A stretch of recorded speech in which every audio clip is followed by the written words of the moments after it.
तो स्वागत है आप सबका एक और रोमांचक कहानी में। तो इस कहानी की शुरुआत होती है जहां हम देखते हैं जून हेवंस को, जो अपने डैड का गैराज संभालती है, जिसे आज अपनी बहन की शादी के लिए फ्लाइट पकड़कर जाना था। तभी हम देखते हैं कि एक शख्स जिसका नाम रॉय होता है और वहाँ वो जून पर नजर रखे हुए था और फिर वो जून से जानबूझकर जाकर टकराता है। खैर फिर वो अपने रास्ते चल पड़ते हैं, जिसके बाद आगे जून के सामानों की चेकिंग होती है, जिसमें बहुत से कार के पार्ट्स मिलते हैं। अब जून वहाँ बताती है कि उसे पुरानी गाड़ियों का बहुत ज्यादा शौक है, इसलिए वो इन्हें इकट्ठा कर रही है। फिर जून और रॉय का एक बार फिर से सामना होता है, तो दोनों को पता चलता है कि दोनों की फ्लाइट एक ही है, लेकिन आगे जून को फ्लाइट में चढ़ने से मना कर दिया जाता है क्योंकि फ्लाइट की सारी सीट्स फुल हो चुकी थी और उसे दूसरी फ्लाइट में बैठने के लिए बोल दिया जाता है। वहीं फिर हमें पता चलता है कि रॉय एक सीक्रेट एजेंट है और उसने अपने डिपार्टमेंट से एक बहुत ही पावरफुल बैटरी को चुरा लिया था, जिस कारण से अब उसके डिपार्टमेंट वाले उसे ढूंढ रहे थे। और वहीं एक एजेंट जिसका नाम फिट्जजेराल्ड था, उसने रॉय को जून से टकराते हुए सीसीटीवी फुटेज से देख लिया था,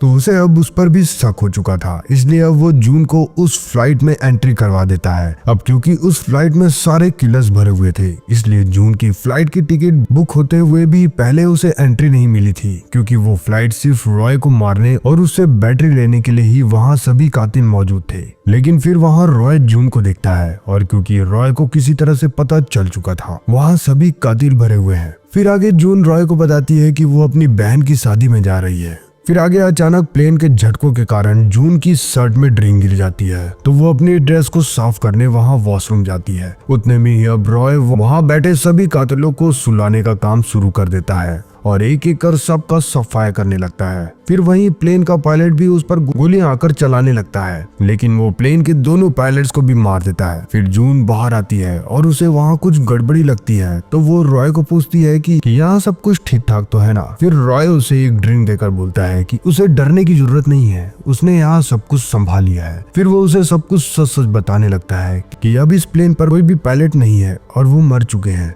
लेकिन इस बात पर जून को मजाक सूझता है और उसे लगता है कि रॉय उससे मजाक कर रहा है, और रॉय भी उससे बोलता है कि चलो अच्छी बात है कि तुम्हें ये सुनकर झटका नहीं लगा। फिर वो बोलता है कि मैं पायलट सीट पर जाता हूँ क्योंकि लैंडिंग भी तो करवानी है। फिर जून वहाँ एक जगह बैठ जाती है और फिर अचानक प्लेन का बैलेंस बिगड़ने लगता है और वहाँ की सीट्स में सारे मरे हुए किलर्स अपनी सीट से नीचे गिरने लगते हैं। फिर जून उन्हें देखकर घबरा जाती है और सीधा पायलट रूम में जाती है, जहाँ वो देखती है कि दोनों पायलट सच में मर चुके थे। अब रॉय उसे समझाता है कि तुम्हें कुछ भी नहीं होगा और तुम आराम से यहाँ बैठ जाओ। फिर रॉय प्लेन को एक खेत में लैंड करवाता है और वो दोनों फिर बाहर आते हैं, जहाँ रॉय जून को ड्रिंक्स देता है जो बेहोश करने के लिए था, और वो बोलता है कि तुम्हारे घर जाने के बाद कुछ लोग तुम्हें लेने आएंगे और मेरे बारे में पूछेंगे, लेकिन तुम्हें उन्हें कुछ भी नहीं बताना है और उन लोगों के साथ बिल्कुल भी नहीं जाना है, क्योंकि हो सकता है कि वो तुम्हारी जान भी ले ले। जिसके बाद अब जून सुबह अपने घर पर जागती है, तो उसके लिए एक मैसेज होता है कि तुमसे मिलकर अच्छा लगा। लेकिन इसके पहले जून के लिए गेट पर एक और मैसेज था, जिस पर लिखा हुआ था कि मेरे बारे में किसी को ना बताना। फिर वो दरवाजा खोलती है तो देखती है कि उसका दोस्त रोडनी, जो कि एक पुलिस वाला था, वो उसका पता लेने के लिए आया हुआ था, क्योंकि उसने फ्लाइट क्रैश के बारे में सुना था। लेकिन जून किसी पर भी भरोसा नहीं करना चाहती थी, और तो और वो एक पुलिस वाला भी था, इसलिए वो उससे सच्चाई को छुपाती है। अब वो अपनी बहन से मिलने जाती है जिसकी शादी होने वाली थी, लेकिन तभी वहाँ पर रॉय के डिपार्टमेंट वाले भी आ जाते हैं, जो जून को अपने साथ ले जाने की बात करते हैं। लेकिन जून को याद था कि रॉय ने उसे बताया था कि उसे उन लोगों के साथ नहीं जाना है, क्योंकि वो उसकी जान ले सकते हैं। लेकिन अब मजबूरन उसे उनके साथ जाना पड़ता है। वहीं फिट्स जून को एयरपोर्ट वाली फुटेज को दिखाता है। अब क्योंकि वो रॉय से मिली थी, इसलिए अब उससे सवाल पूछे जाते हैं कि रॉय ने उसे क्या क्या बताया था। लेकिन जून उसे बताती है कि उससे उसकी कोई भी खास बातचीत नहीं हुई थी। फिर वो रॉय के बारे में फिट्स से पूछती है, तो फिट्स उसे बताता है कि वो हमारे डिपार्टमेंट का सबसे काबिल जासूस था, लेकिन फिर उसने डिपार्टमेंट वालों से ही धोखा किया और वहां से भाग गया। अब फिट्स जून को एक दूसरी गाड़ी में बैठाकर भेज देता है और बोलता है कि वो बिल्कुल सुरक्षित रहेगी। फिर अचानक वहां गाड़ियों पर गोली चलने लगती है और उस पर से रॉय आकर टपकता है और वो एक एक कर सारे एजेंट्स की गाड़ियां और उनका सब फायर कर देता है। फिर वो कार को रोकता है और जून को बोलता है कि बाकी सबको खत्म कर वो वापस आता है। लेकिन फिर जून वहां से भाग जाती है और एक बस में जाकर बैठ जाती है, लेकिन वहां भी रॉय उसका पीछा करते हुए पहुंच जाता है। फिर जून भागकर अपने दोस्त रोडनी के पास पहुंचती है। अब क्योंकि वो पुलिस वाला होता है तो वो उसकी मदद लेना चाहती थी इस सब से बचने के लिए। फिर वो उससे रॉय के बारे में बताने लगती है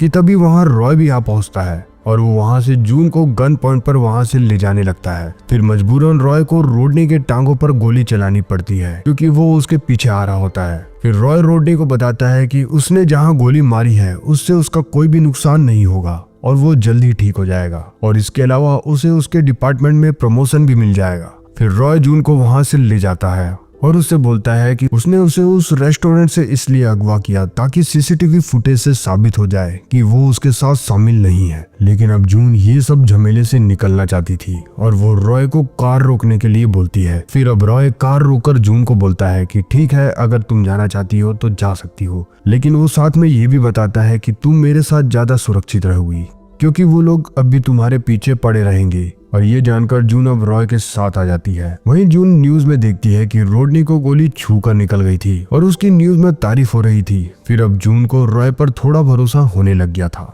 फिर आगे रॉय जून को एक बैटरी दिखाता है और बोलता है कि ये सब तमाशा इसी के कारण हो रहा है और वो लोग इसे ही पाना चाहते हैं क्योंकि ये कोई आम बैटरी नहीं है और इसमें सूरज जैसी ऊर्जा है जो कभी खत्म नहीं होती है, जो एक शहर को ऊर्जा देने के लिए काम आ सकती है। अब वो बताता है कि इसे संभालने का जिम्मा उस और एक और एजेंट जिसका नाम फिट्जजेराल्ड था उसे मिला था, जिसे जून भी मिल चुकी थी, लेकिन फिट्स ने उसे बेचना चाहा और उस बैटरी को जिसने बनाया था उसे भी वो मारना चाहता था। इसलिए वो साइमन जिसने ये बैटरी बनाई थी, रॉय ने उसे छुपा कर रखा हुआ था और वो इस बैटरी को उससे बचा रहा होता है। और रॉय जून के साथ वहाँ पहुँचता है जहाँ उसने साइमन को छुपाया हुआ था, लेकिन वहाँ पर साइमन नहीं होता है। लेकिन साइमन ने वहाँ रॉय के लिए एक लोकेशन छोड़ा हुआ था। फिर रॉय उस पूरी जगह को जला देता है ताकि उस लोकेशन के बारे में किसी को भी पता ना चल पाए। लेकिन वहाँ अचानक फिट्स के भेजे हुए लोग आ गए थे। अब रॉय जून को वहाँ से 3 गिनने पर भागने के लिए बोलता है, लेकिन जून बिना बोले ही वहाँ से भाग पड़ती है और जाकर चल रही फायरिंग में फंस जाती है। फिर रॉय उसे बोलता है कि क्या तुम कभी स्कूल नहीं गई, लेकिन अब जून बोलती है कि ठीक है, इस बार वो 3 गिनने के बाद ही भागेगी। फिर रॉय वहाँ कवर फायरिंग देता है जिससे वो वहाँ से भाग सके, लेकिन वहाँ कातिल भरे पड़े थे। फिर रॉय जून को एक जगह बैठाकर उन लोगों का सफाई करने अकेले ही निकल पड़ता है। अब वहाँ पर अकेले जून बहुत ज्यादा घबराई हुई थी। फिर अचानक रॉय जून को आवाज देता है तो जून अब भाई पर होकर अंधाधुंध गोलियां चलाना चालू कर देती है। अब रॉय के पास कोई भी चारा नहीं बच गया था, इसलिए वो जून को बेहोशी की दवा देता है, उसे टेंशन दूर करने वाली दवा बताकर। जून बेहोशी की हालत में होती है और लेकिन वो लोग अब रॉय और जून को पकड़ लेते हैं। फिर जून आधी होश में होती है तो रॉय उससे बोलता है कि फिक्र मत करो, वो यहाँ से छूट जाएंगे। फिर रॉय वहाँ से जून को बचाकर निकल जाता है और वो प्लेन में वहाँ से जाने लगते हैं, लेकिन उनके प्लेन पर भी वहाँ हमला हो चुका था और वहीं जून बेहोशी की हालत में ये सब देख रही होती है। फिर प्लेन पर हमला होने के कारण रॉय जून को लेकर पैराशूट की मदद से नीचे कूदता है। उसके बाद वो दोनों फाइनली एक बीच पर होते हैं। फिर वहाँ जून को होश आता है और होश आते ही वो रॉय को पूछती है कि आखिर वो कहाँ है। तो रॉय उसे बताता है कि वो उसके अड्डे पर है जहाँ उन्हें कोई भी ट्रैक नहीं कर सकता है। अब जून उसे बेहोश करने के लिए उस पर गुस्सा होती है और वहाँ से भागने लगती है। फिर आगे जून को बैग में से रॉय का फोन मिलता है जिसमें एक लोकेशन ट्रैक होता है जो एक घर का होता है। वहीं अचानक जून का भी फोन बज पड़ता है और वो कॉल था उसकी बहन का, लेकिन अब उस कॉल के कारण वो लोकेशन अब ट्रैक हो चुका था। लेकिन जून की ज्यादा बात नहीं हो पाती है और फोन कट जाता है। अब जून अपने आप को एक आइलैंड पर फंसा हुआ पाती है और उसे बहुत ज्यादा गुस्सा आता है कि ये सब रॉय के कारण ही हो रहा है। तो वो अपना गुस्सा जाकर रॉय पर निकालने की कोशिश करती है, पर वो कामयाब नहीं हो पाती है। फिर आगे रॉय उसे कुछ लड़ने और बचने के टिप्स देता है, लेकिन तभी वहाँ पर एक प्लेन आ पहुंचा था और वो वहाँ पर हमला शुरू कर देता है। अब रॉय जून को एक फटीचर हेलीकॉप्टर से ले जाने लगता है, लेकिन जून उस पर चलने से मना कर देती है और बोलती है कि मुझे ले जाना है तो फिर से मुझे बेहोश कर दो। तो रॉय अब जून को फिर से बेहोश कर देता है। फिर आगे अब जून को होश आता है और वो अपने आप को एक ट्रेन में पाती है। वही ट्रेन में होता है साइमन जिसने वो बैटरी बनाई थी। फिर वहीं जून अपने लिए एक ड्रिंक लेने जाती है और वहीं एक शख्स आता है जिसे जून साइमन समझती है, लेकिन वो दरअसल एक कातिल होता है। फिर जून को अपने पैरों पर रॉय का एक मैसेज मिलता है कि वो साइमन के साथ है। तभी वो समझ जाती है कि जो उसके सामने है वो एक कातिल है। फिर वो वहाँ से बहाना बनाकर निकल पड़ती है। वहीं साइमन अपनी बैटरी के बारे में बात कर रहा होता है कि ये बैटरी आखिर इतनी गर्म क्यों हो रही है, इसलिए वो बोलता है कि हमें इसका टेम्परेचर कम करना होगा। लेकिन फिर रॉय को जून की फिक्र होने लगती है तो वो उसे ढूंढने के लिए निकल पड़ता है। वहीं वो कातिल अब जून के पीछे था और वो साइमन के बारे में उससे पूछता है, लेकिन तभी वहाँ साइमन भी आ पहुंचता है और साथ में रॉय भी होता है। लेकिन फिर वो कातिल रॉय पर टूट पड़ता है। तभी उस पर जून भी अटैक करती है और अनजाने में ही एक चाकू आकर उस कातिल को लग जाता है, लेकिन अब भी वो जिंदा होता है। फिर रॉय आकर उसे एक किक मारकर ट्रेन से बाहर लटका देता है और एक आती हुई ट्रेन उसे उड़ाकर ले जाती है। फिर वो सभी उस ट्रेन से निकल जाते हैं। उसके बाद वहाँ फिट्स पहुंचता है, लेकिन उसे वहाँ कुछ भी नहीं मिलता। लेकिन इस बार रॉय अब फिट्स से मिलना चाहता था अकेले में। अब फिट्स रॉय को ऑफर देता है कि वो उसे बैटरी दे दे, बदले में वो किसी की जान नहीं लेगा। खैर आगे अब रॉय जून और साइमन से मिलता है जो एक होटल में रुके हुए थे और वो उन दोनों को बोलता है कि अपने रूम से बाहर ना आने के लिए। लेकिन जून उसकी बातों को नहीं मानती है और उसका पीछा करती है। रॉय एक लड़की से जाकर मिलता है। दरअसल ये लड़की एक माफिया के लिए काम करती है जिसका नाम एंटोनियो होता है और रॉय ये बैटरी उसे बेचना चाहता था। वही जून, जिसे लगता था कि रॉय उसके साथ डेट पर है, उसे ये जानकर बहुत ज्यादा बुरा लगता है। लेकिन उसे बाहर पुलिस वाले घेर लेते हैं और वो जून को ले जाकर बताते हैं कि रॉय उस बैटरी का सौदा कर रहा है और तुम्हें भी उसमें फंसा रहा है। और वो लोग अब जून को पुलिस की मदद करने के लिए बोलते हैं ताकि रॉय से बैटरी को लिया जा सके, जिसके लिए वो अब एक पेन देते हैं और बोलते हैं कि जैसे उसे बैटरी का पता चले उस पेन का बटन दबा दे। फिर जून होटल में होती है और वहाँ रॉय आता है और वो बैटरी को बर्फ के बीच में रख देता है क्योंकि वो बहुत ज्यादा गर्म होती है। फिर जून को अब रॉय पर भरोसा नहीं रह गया था तो वो बटन दबा देती है और वहां से जाने लगती है। लेकिन रॉय उसे बोलता है कि तुम गलत कर रही हो उनका विश्वास करके। लेकिन फिर वहां पुलिस आने के पहले ही रॉय वहां से बैटरी को लेकर खिड़की से भाग चुका था। लेकिन पुलिस की नजर रॉय पर पड़ जाती है और वो उस पर फायरिंग कर देते हैं और उसे गोली लगने के बाद वो नदी में गिर जाता है और वो सब जून देख रही होती है और उसे मरता देख जून को बहुत ज्यादा बुरा लगता है। खैर अब पुलिस को जून से कोई मतलब नहीं रह गया था तो वो लोग उसे घर जाने देते हैं और वो जाकर अब अपनी बहन की शादी को अटेंड करती है। वहीं साइमन अब भी पुलिस की गिरफ्त में था और वहीं जून रॉय को भुला नहीं पा रही थी। अब अचानक उसे रॉय के मोबाइल का वो घर वाला लोकेशन याद आता है, जिसके बाद वो फौरन अपनी कार को लेकर उस लोकेशन पर पहुंच जाती है और उस घर के बाहर लिखा होता है नाइट।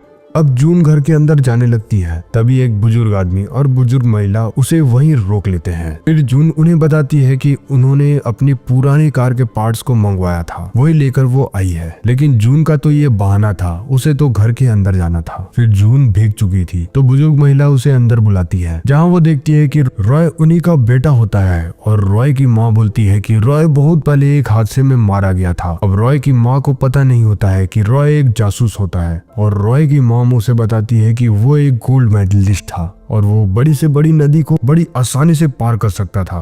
फिर ये जानने के बाद अब जून को यकीन हो गया था कि रॉय अब भी जिंदा है क्योंकि वो नदी में गिरा था और वो वहां से बचकर निकल गया होगा। फिर जून एक प्लान बनाती है और एक फेक कॉल कर बोलती है कि बैटरी उसके पास है और ये बोलते ही बैटरी लेने के लिए एंटोनियो के लोग आ जाते हैं और जून को किडनैप कर अपने साथ ले जाते हैं। फिर वो लोग उसे एक इंजेक्शन देते हैं जिसे वो सच बोले। लेकिन तभी वहाँ रॉय जून और साइमन को बचाने के लिए आ पहुंचता है और वो देखता है कि फिट्स भी उनके साथ मिला हुआ था। फिर वो जून को अपने साथ बाइक पर लेकर निकल पड़ता है साइमन को बचाने के लिए। लेकिन अब वो सांडों की रेस के बीच में फंस जाते हैं। फिर रॉय एक सांड से बचता हुआ अपनी बाइक को वहां से निकालता है और लेकिन आगे और भी सांड उनके पीछे थे और साथ ही वो गुंडे भी उनके पीछे थे। अब वो जून को बोलता है कि उन पर फायरिंग करे और जून ये काम बखूबी करती है और उन सभी का सफाया हो जाता है। के बाद अब रॉय फिट्स से साइमन को बचाने के लिए जाता है। फिर फिट्स उसे बोलता है कि वो बैटरी उसे दे दे। अब रॉय बैटरी को उसे दे देता है ताकि साइमन को बचाया जा सके। लेकिन फिर साइमन वहाँ बोल पड़ता है कि कोई बात नहीं, वो दूसरी बना लेगा और ये बोलकर उसने बहुत बड़ी गलती कर दी थी क्योंकि अब फिट्स साइमन को मारने वाला था ताकि ये बैटरी दूसरी ना बन पाए। लेकिन फिर रॉय उसे बचा लेता है और फिट्स वो बैटरी को लेकर उड़ जाता है, लेकिन उसे नहीं पता था कि वो बैटरी दरअसल ज्यादा गर्म हो चुकी थी, इसलिए वो ब्लास्ट हो जाती है और फिट्स वहीं मारा जाता है। लेकिन अब वहीं रॉय को भी गोली लग चुकी थी साइमन को बचाते हुए, तो उसे बचाने के लिए फिर हॉस्पिटल ले जाया जाता है। फिर वहाँ रॉय को बचा लिया जाता है और फिर वहाँ उसकी बॉस उसे आकर मिलती है और वो रॉय को थैंक्स बोलती है क्योंकि उसे पता चल चुका था कि असली गद्दार कौन है। और फिर वो बताती है कि साइमन को नई लैब मिली है और वो अब खुशी खुशी वहाँ काम कर रहा है, लेकिन उसकी बॉस उससे बोलती है कि वो एक अच्छा एजेंट है, इसलिए वो उसे छोड़ नहीं सकते हैं। और वो रॉय को फोन भी उससे ले जाते हैं जिस पर उसके घर का लोकेशन था। लेकिन तभी वहाँ एक नर्स आती है और वो रॉय को दवा देती है और उससे वो बेहोश होने लगता है और वो बेहोश होते हुए देखता है कि वो जून थी। फिर जून उसे हॉस्पिटल से चोरी छुपे ले जाती है और वो फाइनली उसे उसकी फेवरेट जगह पर ले जाती है जहाँ से वो हमेशा जाना चाहता था, और वो था केप टाउन। और साथ ही वो रॉय के मॉम डैड को भी वहाँ पर आने के लिए टिकट भेजती है ताकि वो अपने बेटे से मिल सके। जिसके बाद ये स्टोरी यहीं खत्म हो जाती है। और अब ये कहानी आपको कैसी लगी कमेंट करके जरूर बताएं और वीडियो को लाइक एंड शेयर करना ना भूलें और चैनल को सब्सक्राइब जरूर कर लें क्योंकि ऐसी कहानियां यहाँ आपको हमेशा मिलती रहेगी।